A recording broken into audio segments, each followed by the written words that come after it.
Courtney Willison of EagleDream Technologies, and as an AWS Premier Consulting Partner, we are your guide to AWS reInvent. What an awesome 3 weeks of content from AWS's first virtual conference.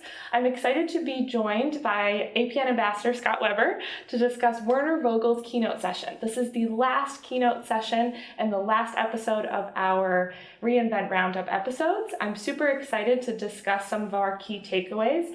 And with that, there's so much to unpack here, Scott. Tell us, why do you love Werner's keynote sessions? For someone that has never attended or seen him speak, what is different about his? Yeah, so for me, it's Werner's passion for the technical. Look, all the keynote sessions are great, and the people that give them are amazing. But I'm a techie inside, so Werner's passion for the technical and how these hard problems have been solved in unique ways that customers have approached solving these problems, and some of the things that he comes up that he talks about, and he says, I still remember the quote of, nothing's better than no server than no server. Talking about serverless, right? So it's just the passion that he brings, and you see it when you watch him talk, the passion that's there. So I really enjoy Werner's talks, and we get into that deep technical way of thinking and how developers start to think about problems. And what about that venue today? I mean, awesome. Having him go through this old factory and really draw these parallels around the things that we're building today as builders on top of AWS, and the way that we need to think about things versus the way that things were thought about in this factory. And I loved how having him in a different venue, everywhere he turned, every different part of the keynote, you had to think, okay, why is he standing here? What is in the background? Yeah. So it really made you get deeper into the session. Yeah, it did. I mean, when he's standing in the generator room, or, they're about probably two-thirds of the way through, when he's standing in front of the dashboard for the factory, right? And really driving home what we need to be thinking about as we build solutions for our customers. And did you find an underlying theme or analogy with his keynote today? Yeah, I mean, look, there was analogy after analogy as to the different parts of the factories. I think the main theme for me throughout was there was a couple of them, but really monitoring observability, knowing the process, knowing what's going on in your environment really seemed to be a big part of the theme, and being able to work on your solutions, whether it's chaos engineering injection and different things like that. But there definitely was this theme around, knowing what you've built and knowing how to operate what you've built. And with the announcements, one of them right off the bat was Cloud Shell. Tell us, what does this mean? What should people know about it? Why is it exciting? Yeah, so, definitely this year, 2020 has really focused and changed the way people work. So, he talked a little bit about workspaces. That led into a discussion of Cloud9, which is this idea, do all your development through a web browser and don't worry about, installing your IDEs. But there is a certain group of the population of developers that they love their command line, right? They grew up in the Linux world, and they love that shell. And so the Cloud Shell, now that I can go into a web browser on one of my customers' accounts and have a shell session open up that is directly tied back to the permissions that are set up for me inside of my console logon, or inside of identity and access management with the role permissions. That's huge, because managing all of that has always been a lot of headache, or you're going on the EC2 instances that have different roles on it. And I like the fact that it's all web browser based, because now that opens up new ways of doing development even more, of now I can do it from my iPad. Yes, there was shell apps that you could get on an iPad, but the fact that it's all integrated now, right? The permission scheme is in identity and access management. I can go into a web browser on a customer account and get the rights that I need.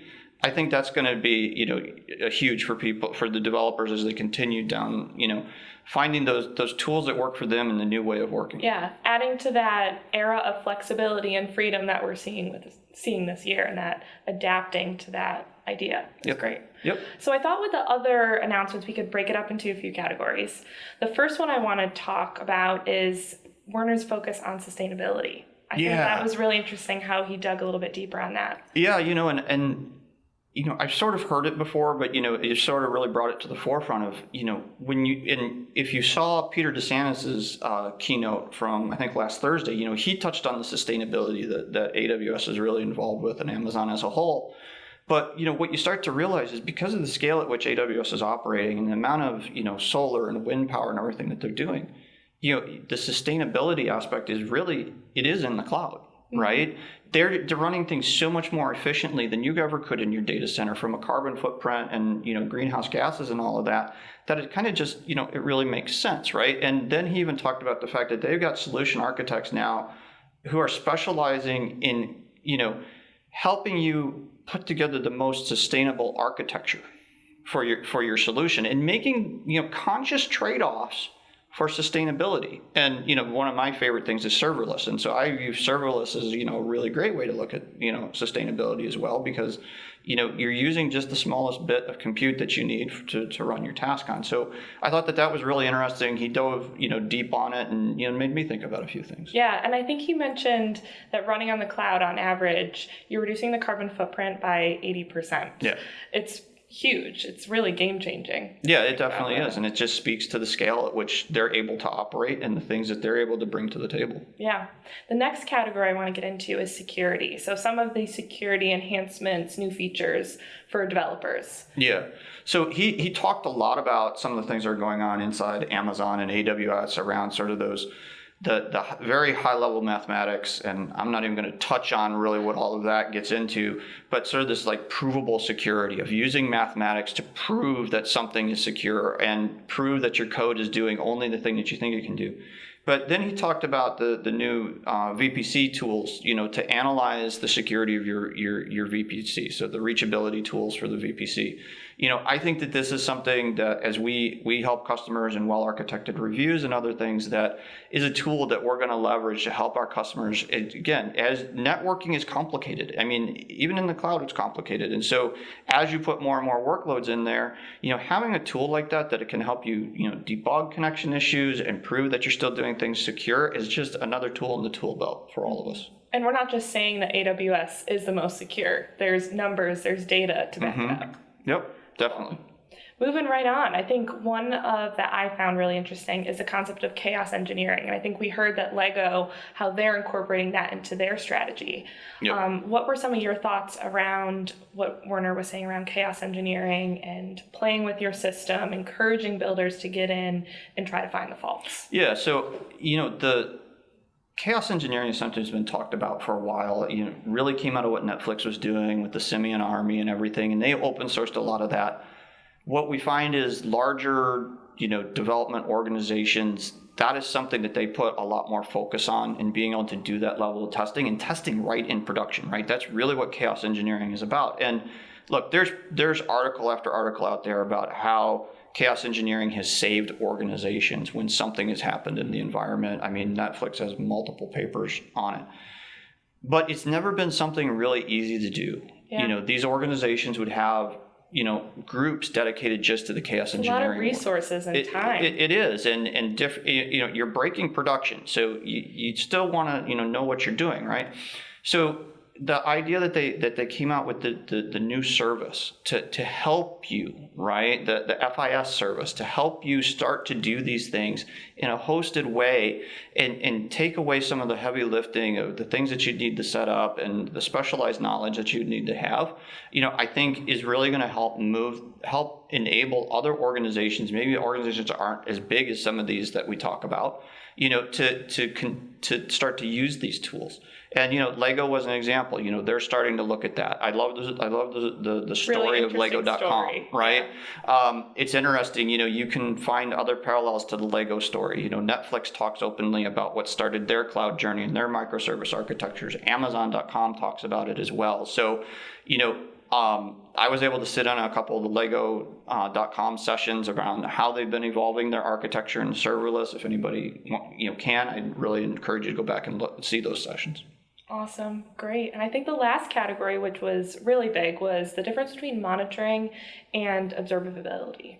Observability. Observability. Yeah. So that, and he sort of catered to the developers there, Yes. putting it out in developer notation of, monitoring is not observability. And this is something that I think we all struggle with, is like knowing what is the state of our system and how do we know when it's going to become unstable, right?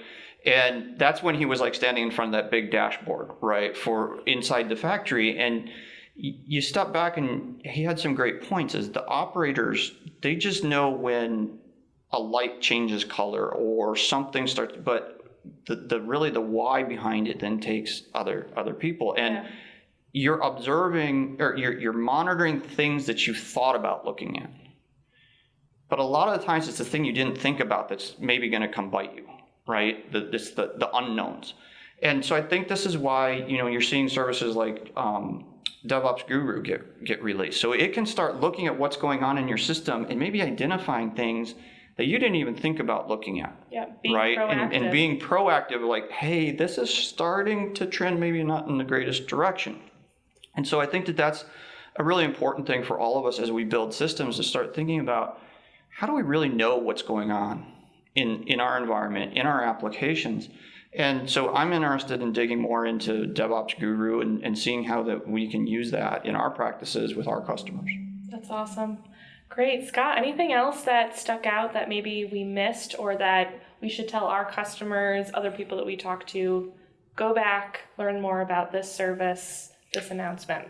Well, I think, as we wrap up reInvent week, really is just find the list of the rather lengthy list of all the new announcements that have come out, and go after some of those that you think are going to have impact on your business. Also work with your partner networks and some of your professional networks, users groups in the area, and start to explore some of those other releases that have been made. It's going to take us all a little bit of time. It always does after reInvent, to really absorb everything that's been released and how it's going to impact our customers and how we help our customers on their journey. Awesome. Thanks so much, Scott, for joining us today. Yep. Thanks, Courtney. And I know Scott, he would be more than happy to answer any questions, continue the conversation. You can find him on LinkedIn or on Twitter at @TheCloudGuyScott. And if you have any questions or would like to tune into our older reInvent Roundup episodes, you can look at EagleDream.com/on-demand, and we will see you next time. Have a great rest of your AWS reInvent.